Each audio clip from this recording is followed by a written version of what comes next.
ceci. Je lis la version Semeur.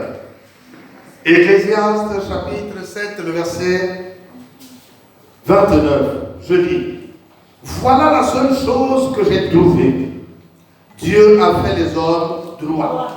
Mais eux, ils ont cherché beaucoup de complications. Ça, c'est la version Semeur.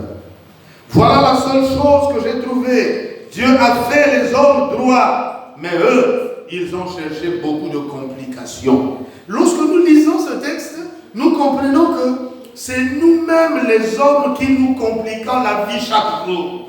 Dieu a fait les choses droit. Dieu a tout préparé pour nous. Il a tout placé pour nous. Il nous a positionnés pour que nous puissions en jouir. Mais nous refusons de vivre comme Dieu le veut. Nous refusons de faire les choses comme Dieu nous le demande. Nous voulons vivre à notre manière. Nous voulons faire les choses comme nous voulons. Lorsque je lis l'autre version dit, voici la seule chose que j'ai comprise. Dieu a fait les êtres humains simples et droits, mais ceux-ci ont tout compliqué eux-mêmes. Donc, Dieu nous a fait simples et droits, mais nous refusons la simplicité et la droiture que Dieu nous a imposée. Et nous voulons faire les choses à notre manière. Et malheureusement, nous prenons des détours. Alors que la chose était si simple. Dieu a tracé un plan pour nous. Il nous a montré le chemin selon que Jésus a dit. Nous sommes là dans le livre de Jean chapitre 14, verset 6, que je suis le chemin, la vérité et la vie. Nul ne vient au Père que par moi. Qu'est-ce que cela veut dire? Cela veut dire que nous, en tant qu'enfants de Dieu, nous, en tant que chrétiens, si nous voulons réussir dans la vie, si nous voulons aller très loin, nous n'avons qu'à suivre le chemin tracé par Jésus. C'est-à-dire qu'il suffit de marcher comme Jésus nous le demande. Si nous faisons cela, alors nous irons certainement, sûrement au but, à l'objectif, à la destination finale. Mais plutôt que de marcher sur le chemin que Jésus nous a montré, chacun veut choisir son propre chemin. Jésus nous a donné un langage. Nous avons le langage biblique, mais chacun veut avoir son propre langage.